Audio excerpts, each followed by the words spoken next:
Eu cumprimento a amada igreja com a paz do Senhor. Estou muito feliz de estar aqui, viu?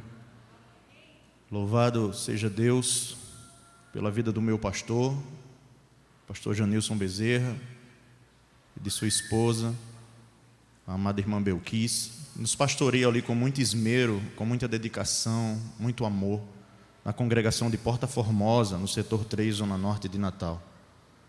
Eu louvo a Deus pela vida do nosso pastor presidente, o pastor Martim Alves, e pela vida de todos vocês que aqui se encontram, os irmãos aqui da tribuna. Abram suas Bíblias em nome de Jesus, na carta de Paulo aos Romanos,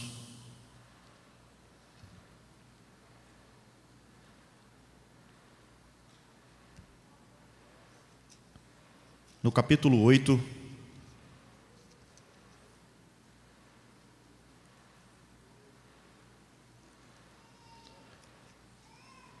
eu quero acrescentar esta porção da palavra à porção que foi lida aqui como leitura oficial.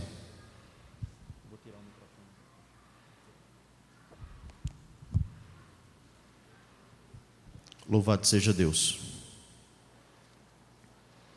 Quantos encontraram? Romanos 8, versículo 14. Eu quero usar esse versículo para ancorar a mensagem desta noite.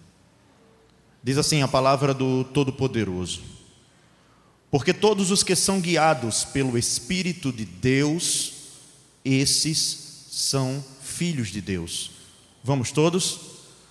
Porque todos os que são guiados pelo Espírito de Deus, esses são filhos de Deus. Louvado seja o nome do Senhor.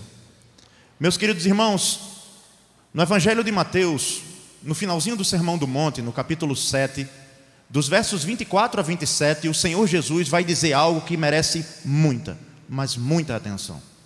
E Ele vai dizer assim: aqueles que ouvem as minhas palavras e as praticam, assemelha-lo-ei ao homem prudente que edificou a sua casa sobre a rocha.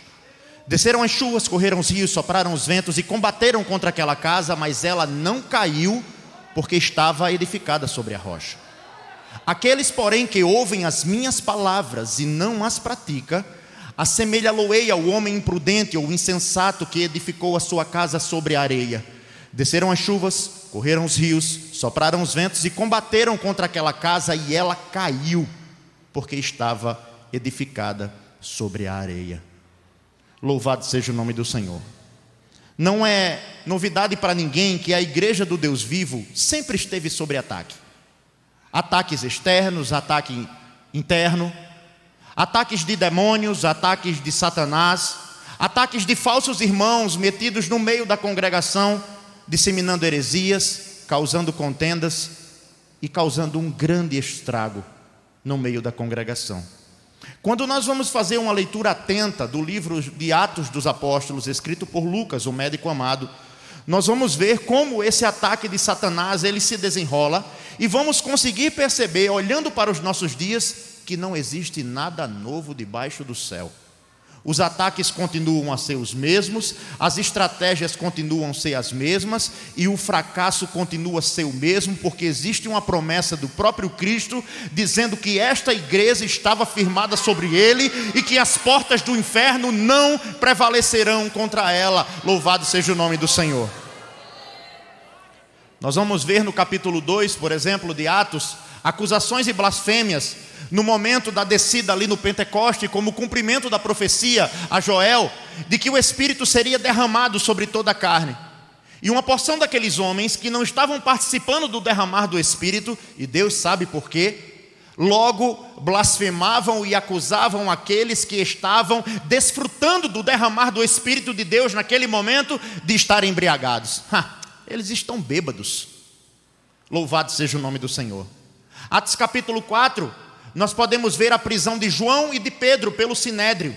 Homens que deveriam guardar a lei e ensinar a lei, estavam tão cegos a ponto de mandarem os apóstolos calarem, não ensinarem, não pregarem e não fazerem coisa alguma em nome de Jesus. Atos capítulo 5, nós vamos ver o ataque agora não mais externo, mas interno, quando falsos irmãos haviam se intrometido no meio da congregação e, sendo usados por Satanás, estavam querendo mentir ao Espírito, tentando causar com isso uma implosão, uma ruptura, tentando travar o crescimento exponencial da igreja naquele momento. Foram mortos por Deus. Capítulo 7, nós vamos ver o assassinato de Estevão. Capítulo 12, nós vamos ver a morte de Tiago, irmão de João, filhos de Zebedeu, e a nova prisão de Pedro por Herodes Agripa I. Atos capítulo 15, nós vamos ver o resultado de uma perseguição dos judaizantes, que eram judeus recém-convertidos ao cristianismo, que infernizavam a vida de Paulo, quando ele saía nas suas viagens missionárias a pregar o Evangelho, a pregar Cristo, a pregar o Cristo crucificado, a dizer que a fé, e a fé somente bastava para que o homem pudesse se apossar da graça. Esses homens saíam nas congregações, nos lugares onde Paulo andava, dizendo: olha, Paulo pregou, mas ele não pregou toda a verdade. Ele nem é apóstolo de verdade. Ele nem é apóstolo legítimo, assim como Pedro era, como João era, como Tiago era. E é necessário crer em Cristo, mas é necessário também guardar a lei de Moisés. É necessário também a circuncisão. É necessário guardar os dias de festa, guardar o sábado. Isso resultou no primeiro concílio de Jerusalém, que está escrito em Atos capítulo 15, onde foi afirmado que apenas a fé em Cristo era suficiente para que o homem se apossasse da graça de Deus e recebesse o perdão dos seus pecados para a vida eterna. Louvado seja o nome do Senhor. E hoje nós vemos os ataques contra a igreja de Deus. Em algumas partes do mundo, em alguns países, a perseguição é ferrenha. Prisões, torturas, morte, das formas mais bárbaras e cruéis. Em alguns outros lugares do mundo, por exemplo, aqui no Brasil, não temos esse tipo de perseguição, mas temos outros tipos de ataques sutis, que são tão destrutivos quanto aqueles ataques que vemos em países por aí afora. Heresias, pluralismo, relativismo, apatias espirituais, descomprometimento com a obra de Deus, estelionatários e vendilhões da fé, homens que se aproveitam de pessoas frágeis e incautas para enganá-las e usurpar delas aquilo que elas têm, e tudo isso fazendo em nome de Jesus.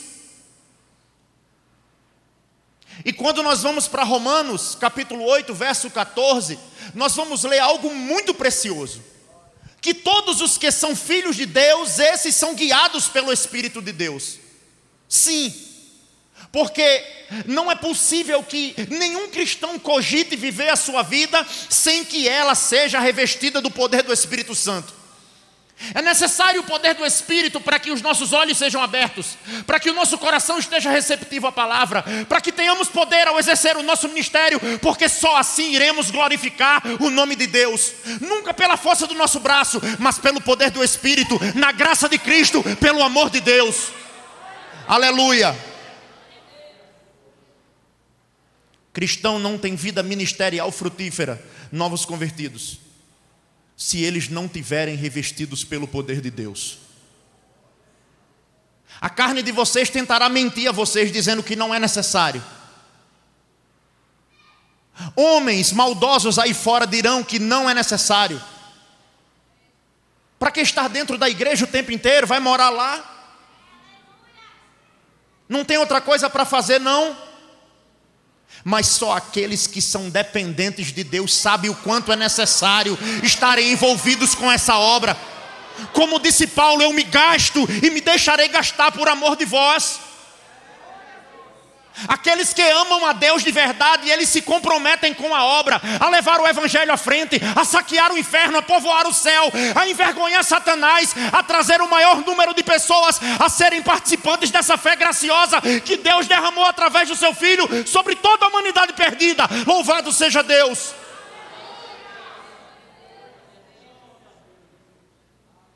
Aleluia, Jesus. 1 Reis, capítulo 17, verso 1. Eu quero separar minha mensagem em 4 pontos, se tiver tempo, Jesus. É que Se você é filho de Deus, você tem o Espírito de Deus. E por ter o Espírito de Deus te guiará para mais perto do Pai. Ele guiará você. E o verbo aqui usado é como alguém que toma você pela mão e te leva não só pelo caminho, mas te dando as ferramentas necessárias para combater o mal que você encontrará neste caminho. O primeiro ponto é que se você é filho, você tem o Espírito. E se você tem o Espírito de Deus, o Espírito de Deus te levará a ser dependente e obediente para que você possa ter intimidade e autoridade. Dependência e obediência para se ter intimidade e autoridade. Dependência de Deus e obediência a Deus para ter intimidade com Deus e poder de Deus para fazer a obra de Deus. 1 Reis 17, verso 1 vai dizer: E Elias o tisbita, dos moradores de Gileade, disse ao rei Acabe: Vive o Senhor Deus de Israel, perante cuja face eu estou, que não haverá chuva e nem orvalho sobre a terra, senão segundo a minha palavra. É inegável que Elias era um homem que tinha intimidade com Deus e autoridade de Deus, porque senão ele não teria feito as coisas que ele fez. E muitas pessoas podem dizer: mas eu não sou Elias. Elias não era um homem especial. Ele era um homem comum como eu e você. O que fazia de Elias especial é que ele resolveu ser dependente e obediente, e que por consequência disso ele desfrutou de intimidade e de autoridade. Se você é filho, você tem o Espírito. E se você tem o Espírito te guiará, te levará, te conduzirá, te fará entender que é necessário que você exerça a dependência a Deus e a obediência a Deus, para que você possa ter a intimidade com Deus e a autoridade de Deus para fazer a obra que Deus quer que você faça. Nós podemos ver que Elias ele precisou passar pela escola de Jeová. E todo crente vai passar pela escola de Jeová. Porque existe um ditado que é certo, que diz: você pode se achegar como está, mas o Espírito, por ser Deus, e por ser o Espírito Santo, e por ser o Espírito Santificador, ele não permitirá que o homem pecador chegue até perante ele e permaneça como está. Ele vai lapidar, ele vai transformar, ele vai santificar, ele vai aparar arestas, para que você possa ser santo como ele é santo.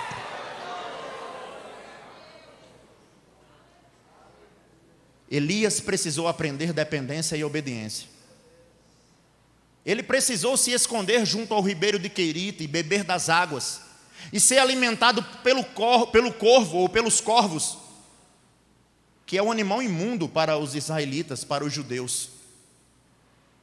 Depois que a fonte do rio secou, porque não havia chuva e nem orvalho sobre a terra, o Senhor aparece para ele e diz: vai para Sarepta, fora dos termos de Israel, vai.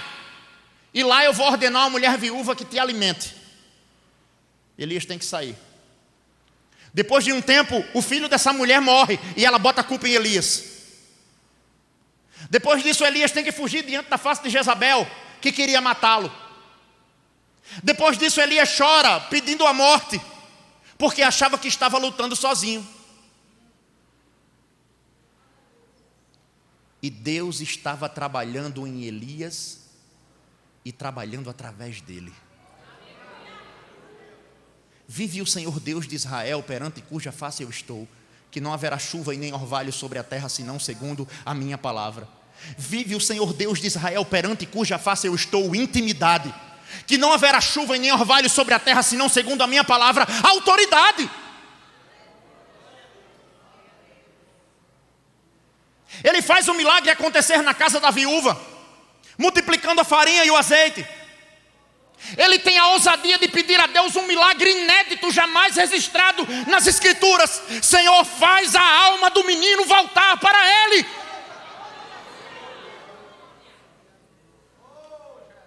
Ele envergonha e mata os profetas de Baal na beira do rio Quizon. Senhor, responde a oração do teu servo, envia fogo, mostra ao povo que só o Senhor é Deus.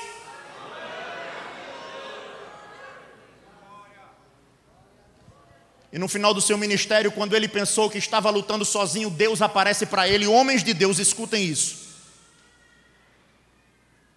Aleluia. 1 Reis capítulo 18, verso 43, diz algo no final do versículo que faz os meus joelhos ficarem trôpegos toda vez que eu leio. E diz assim: e a mão do Senhor estava sobre Elias. Essa é a diferença, irmãos. Não importa se você sabe pregar, cantar, falar em língua estranha, profetizar. Se a mão do Senhor não estiver sobre você, não adianta dizer que é cheio de dom, se a mão do Senhor não estiver sobre você. Mateus capítulo 7 diz: muitos naquele dia me dirão: Senhor, Senhor, em teu nome expulsamos enfermos, em teu nome fizemos maravilhas. Apartai-vos de mim, porque eu nunca vos conheci. Mais vale um homem dependente e obediente do que 1000 homens preparados de outra maneira. Faltar-me-ia tempo para falar de Paulo, Pedro, Abraão, Davi. Dependência e obediência para se ter intimidade e autoridade. O segundo ponto é que se você é filho de Deus, você tem o Espírito de Deus. E se você tem o Espírito de Deus, o Espírito de Deus te guiará a estudar, a meditar e a viver a palavra. Crente tem que ser consumidor voraz da Bíblia. Não vai existir poder sem a palavra. Não vai existir autoridade sem a palavra. Não vai existir conhecimento de Deus sem a bendita palavra de Deus. Louvado seja o nome do Senhor. Esdras capítulo 7, verso 10, vai nos dizer algo muito interessante. Porque Esdras tinha preparado o seu coração para buscar a lei do Senhor, e para cumpri-la, e para ensiná-la em Israel os seus estatutos e juízos.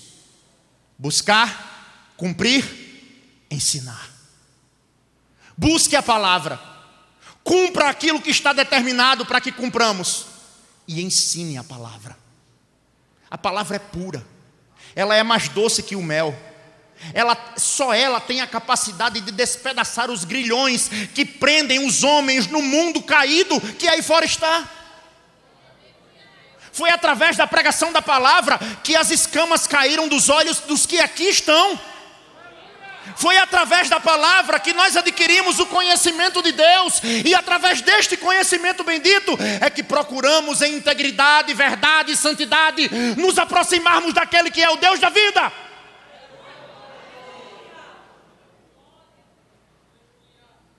Salmo 1, verso 1 e 2 diz: bem-aventurado o varão que não anda segundo o conselho dos ímpios, que não se detém no caminho dos pecadores e nem se assenta na roda dos escarnecedores. Antes tem o seu prazer na lei do Senhor, e na sua lei medita de dia e de noite. Fala de constância. João 5,39, o Senhor Jesus vai dizer assim: examinai as Escrituras, porque cuidaste ter nelas a vida eterna, e são elas que de mim testificam. Quer saber quem é Jesus? Bebe da palavra. Romanos 10,17 diz: de sorte que a fé vem pelo ouvir, e o ouvir a palavra de Deus. Eu não sei como acontece, mas acontece. Quando a palavra é pregada, algo sobrenatural acontece no coração do pecador. Foi assim comigo há quase 12 anos atrás, quando estava sentado naquele último banco ali. Era o homem pregando aqui e o meu coração derretendo lá. Era o homem falando aqui, Deus dizendo: estou respondendo o que você perguntou. Hoje eu te tiro da morte, do inferno. Hoje eu te tiro da prostituição, das drogas, do álcool.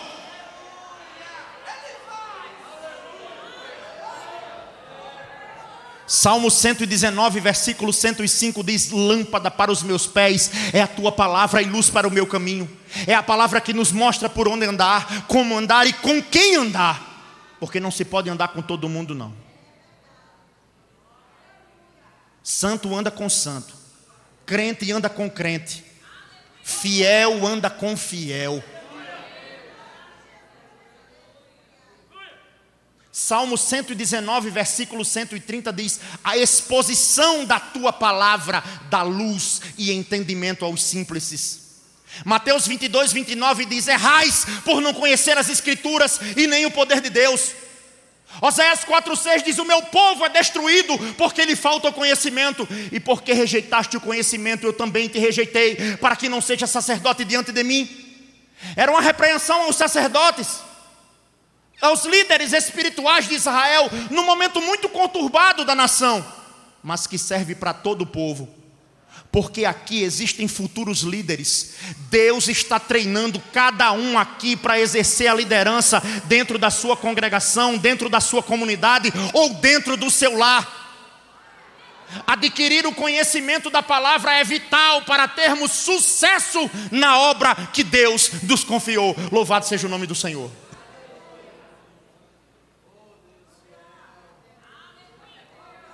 Oséias 6,3, a parte A diz: conheçamos e prossigamos em conhecer ao Senhor. Conhecer aqui é relacionar-se. Não é conhecer de ouvir falar, é ter aquela experiência que Jó teve. Em Jó 42, depois de toda tribulação na vida dele, ele diz: agora os meus olhos te veem, porque eu te conhecia só de ouvir falar.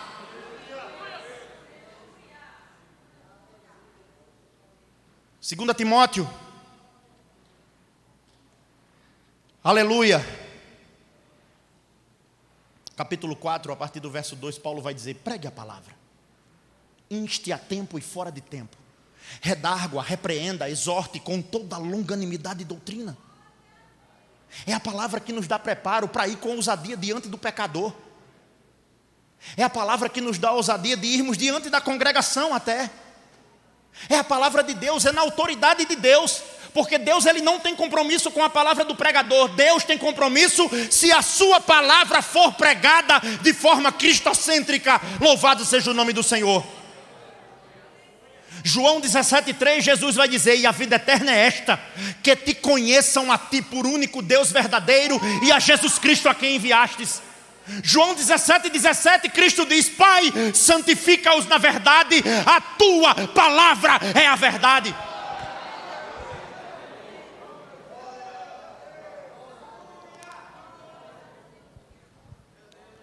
Se você é filho, você tem o Espírito. E se você tem o Espírito, e eu creio que você tem, porque você foi trazido aqui hoje por Ele, esse mesmo Espírito Santo e santificador, Ele guiará você a ter vida de oração. Eu creio que muito dos problemas da igreja evangélica hoje em dia é a falta da oração. Sem oração não tem poder. Sem oração não tem derramar do Espírito. Sem derramar não tem agir do Espírito nos corações. Sem oração, o crente não pode exercer com autoridade aquilo que Deus confiou para que ele realize. Filipenses 4,6, o apóstolo Paulo vai dizer: não estejais inquietos por coisa alguma, antes todas as vossas petições sejam em tudo conhecidas diante de Deus, pela oração e súplica com ações de graça. 1 Tessalonicenses 5,17, o apóstolo Paulo vai dizer: orai sem cessar. Eu oro sentado, eu oro deitado, eu oro no ônibus, eu oro na moto, eu oro no carro. Eu oro aonde eu estiver e eu preciso orar. Se Cristo, que é Deus, precisou orar, quanto mais eu. A vida de oração precisa ser cultivada. A oração, ela dá direcionamento. Veja Atos 1, na escolha de Matias para suceder Judas Iscariotes. Foi o Espírito que direcionou. Eles lançaram sorte, caiu sobre Matias. Foi o próprio Espírito Santo em Atos capítulo 13, depois de um momento de oração, o Espírito diz: agora separai a Barnabé e a Saulo para uma obra que eu os tenho chamado. É o Espírito quem deve dirigir a nossa vida. É o Espírito quem deve ser aclamado e clamado na igreja, porque Ele é o próprio Deus.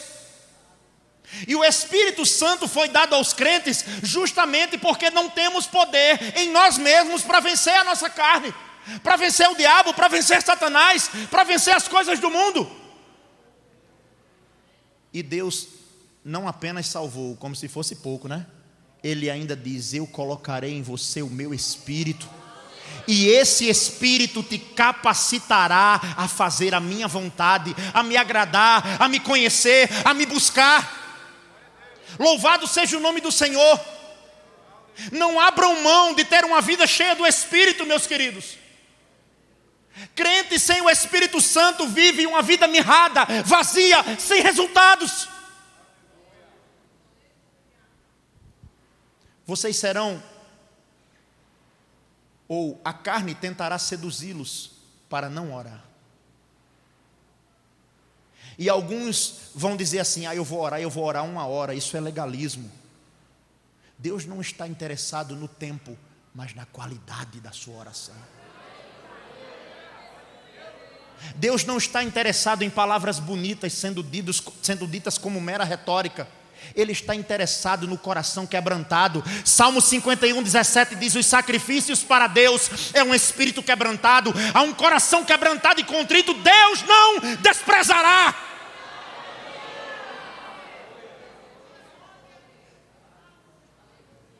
Você vai ver o que 10 minutos de oração é capaz de fazer, que 30 anos dentro de uma faculdade não faz.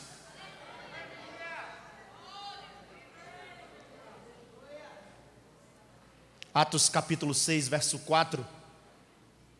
Estava tendo um burburinho entre os gregos, porque as viúvas e os órfãos estavam sendo deixados de lado ali naquele momento do crescimento da igreja.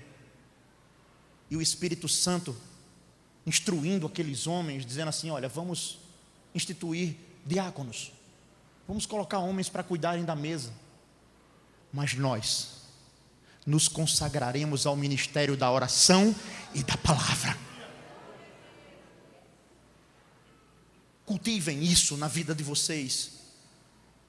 Um ministério de oração, um ministério de palavra. E vocês vão ficar abismados com o que Deus fará em vocês e através de vocês.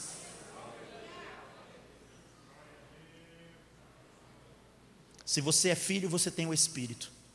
E se você tem o Espírito de Deus, e você tem o Espírito de Deus, esse Espírito te guiará à humildade, por amor, pela união. Paulo sofreu terríveis problemas. Quem foi mais plantador de igreja do que Paulo? Paulo recebeu uma missão sublime. Era um homem que era dependente e obediente, e que por consequência tinha intimidade com Deus e autoridade de Deus para fazer as coisas que ele fez. A igreja de Corinto, que ele tinha firmado e fundado, que ele próprio diz: vocês são o meu apostolado no Senhor, vocês são o selo do meu apostolado. Alguns crentes da igreja não queriam reconhecer ele como apóstolo legítimo. Alguns crentes da igreja não queriam honrar a Paulo. E ele vai dizer: não devem os filhos entesourar para os pais, mas os pais para os filhos.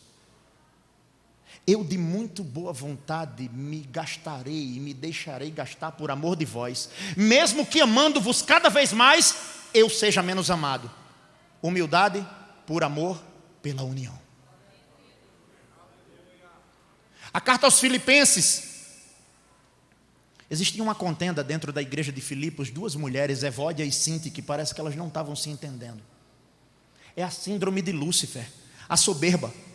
Aquele irmão que acha que é melhor do que o outro irmão, e vocês serão levados a isso, tenham cuidado. Um achando que tem o dom e o outro não tem, aí se acha superior. Essa é a síndrome de Lúcifer, e nós sabemos qual é o destino dele. E Paulo, escrevendo aos Filipenses, ele vai dizer: portai-vos dignamente conforme o evangelho de Cristo, estai no mesmo parecer, combatendo no mesmo ânimo. Filipenses 1:27. E o exemplo maior de humildade, dentro desta mesma carta, Paulo vai dizer, no capítulo 2, a partir do verso 5, eu já estou para terminar, e ele vai dizer assim: de sorte que haja em vós o mesmo sentimento que houve também em Cristo Jesus, que mesmo sendo Deus, não teve por usurpação ser igual a Deus, antes esvaziou-se a si mesmo, tomando a forma de servo, fazendo-se semelhante aos homens, e achado na forma de homem, foi obediente até a morte e morte de cruz, pelo que Deus o exaltou soberanamente, e lhe deu o nome que é sobre todo nome, para que ao nome do Senhor Jesus se dobre todo o joelho, dos que estão no céu, na terra e debaixo da terra, e toda língua confesse que Jesus Cristo é o Senhor, para a glória de Deus Pai. Louvado seja o nome do Senhor.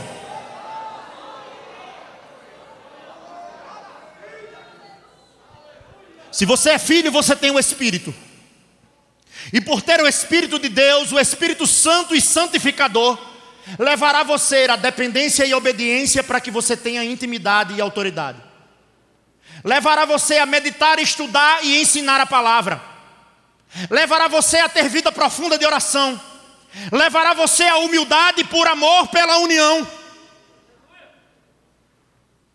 E muitos aqui podem dizer: falar é fácil. Falar é fácil. Sabe Jó?